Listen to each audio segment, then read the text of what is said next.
আসসালামু আলাইকুম গাইস, কি অবস্থা সবার? আশা করি সবাই ভালো আছেন, আমিও ভালো আছি। তো আজকে আসি হচ্ছে নীলফামারী জেলার সবথেকে বড় দিঘি নীলসাগর দিঘি।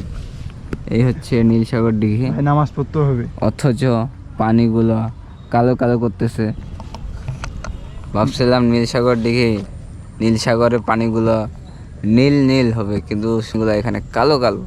তো যাই হোক, পুকুরটা মোটামুটি ভালোই বড় আছে, বাট এর থেকে আমাদের রামসাগরের পুকুর আর বেশি বড়। এর পরের ভিডিওতে রামসাগর নিয়ে দেখাবো। গেছিলাম আগে নীলফামারীর একটা বিল দেখার জন্য। এই বিলটা প্রচুর পরিমাণে নিউজ হয়েছে, প্রায় প্রত্যেক জাতীয় মানে ন্যাশনাল টিভি বড় বড় নিউজগুলোতে নিউজ দেখছি। সেটা হচ্ছে কি বিল জানি, সিংদই বিল সম্ভবত। তো ওটা দেখার জন্য গেছিলাম, প্রায় আমার বাসা থেকে প্রায় 50 কিলো রাস্তা। ওখানে গিয়ে দেখি পদ্ম বিলে তো কোনো পদ্ম ফুল নাই, আবার মানে নৌকা নিয়ে ভ্রমণ করলে এখানে চার্জ বেশি। যদি নৌকাটা রিজার্ভ নেন তাহলে 400 টাকার মতো, আর সিঙ্গেলে করে যান তাহলে 50 টাকার মতো, কিন্তু পদ্ম ফুল নাই। মানে ওইখানেও শুরু হয়ে গেছে সিন্ডিকেট।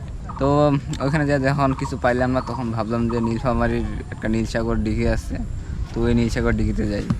তো এই সেই নীলফামারী নিয়ে ছোটো একটা তথ্য দিই। সেটা হচ্ছে যে এই নীলফামারী আরেকটা নাম আছে, সেটা হচ্ছে বিন্নাডিঘি। আর নীলসাগর এর মোট আয়তন হচ্ছে 53 একর।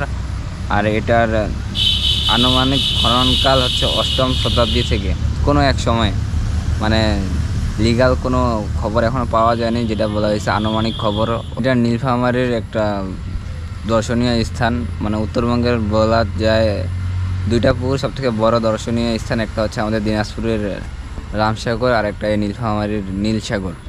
প্রায় দুইটার নাম একই, অনেকে এই দুইটার নাম গুলায় ফেলে যে কোনটার কোথায়। তো নীলসাগর, যেটা পানি নীল, সেটা হচ্ছে নীলফামারী, আর রামসাগর সেটা হচ্ছে আপনার দিনাজপুর। এখানে একটা সুবিধা আছে যে এখানে আপনি টিকিট কাটার পর বকশি দিয়ে মাছ মারতে পারবেন। মাছ মারার জন্য এক্সট্রা চার্জ দিতে লাগবে, অনেকেই মাছ মারতেছে দেখলাম।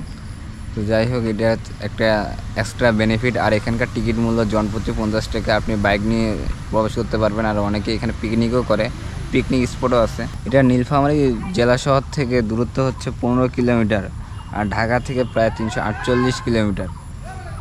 অনেক দূর দূরান্ত থেকে এখানে অবশ্য মানুষ আসতেছে। আর এই ঈদে প্রচুর পরিমাণে ভিড় ছিল, সেটা দেখে বোঝা যাচ্ছে যে এখনও এখানকার ঈদের আমেজ মানে চলে যায়নি, এখনও ঈদের আমেজ আছে। এখানে ভাই রেডি হয়ে আছে। কি খবর? সালাম দে। এই সেই বিন্নাডিঘি। এই বিন্নাডিঘির কিছু নেগেটিভ আর পজিটিভ নিয়ে কথা বলি। পজিটিভ জিনিস হচ্ছে যে এখানের পরিবেশটা অনেক সুন্দর, অনেক ঠান্ডা পরিবেশ, অনেক গাছগাছালি। তো শহরের মধ্যে তো আমরা সহজে ঠান্ডা পরিবেশ পাই না, তাই এখানে একটা ঠান্ডা পরিবেশ পাবেন। দ্বিতীয়ত হচ্ছে যারা দূর দূরান্ত থেকে আসেন তাদের জন্য একটা গেস্ট হাউস আছে, তারা চাইলেই ওখানে রেস্ট করতে পারবেন। তৃতীয়ত এখানে গোসল করতে পারবেন, মাছ ধরতে পারবেন। যাদের অনেক শখ যে মাছ ধরবেন, তারা সহজেই এখানে মাছ ধরতে পারবেন সামান্য কিছু টাকা দিয়ে, বাট কত টাকায় সেটা এখন আমি জানি না। চতুর্থ হচ্ছে এখানে পিকনিক স্পট আছে, চাইলে আপনারা স্কুল কলেজের বাচ্চাদের নিয়ে এখানে পিকনিক আসতে পারবেন। আর নেগেটিভ কিছু কথা, সেটা হচ্ছে যে এখানে কাপলের সংখ্যা বেশি। মানে কথাটা বলতে গিয়ে আমার ক্যামেরা হ্যাং মারে, গোপ্রো তো একটু সহজে হ্যাং মারবে, এটাই স্বাভাবিক। তো দ্বিতীয় পয়েন্টটা যেটা হচ্ছে যে এখানে যে পরিমাণ এন্ট্রি ফি নেওয়া হয় সেই পরিমাণ কিন্তু এখানে উন্নত ব্যবস্থা করা হয়নি। পরিবেশটা একটু আরও উন্নত হতে পারতো। যাই হোক, যতটুকু আছে অতটুকুই বলা চলে। আর এখানে একটা টুরিস্ট প্লেস আছে, চাইলে আপনারা যদি কোনো ঝামেলায় পড়েন, তাদের উদ্দেশ্য ওদের কোনো সাহায্য দরকার পড়লে ওদের সাহায্য নিতে পারবেন। তাছাড়া এখানে একটা সুবিধা হচ্ছে যে অন্যান্য পার্কের থেকে এখানে কোনো অসামাজিক কার্যকলাপ হয় না, জাস্ট খালি এটা একটু সুবিধা আছে। তো যাই হোক, এই বিন্নাডিঘি নীলসাগর নিয়ে অনেক তথ্য দিলাম আপনাদের। অনেক ব্লগিংটা কেমন হইলো জানি না, যতটুকু তথ্য দিতে পারছি, যতটুকু তথ্য জানি ততটুকু তথ্য দিতে পারছি।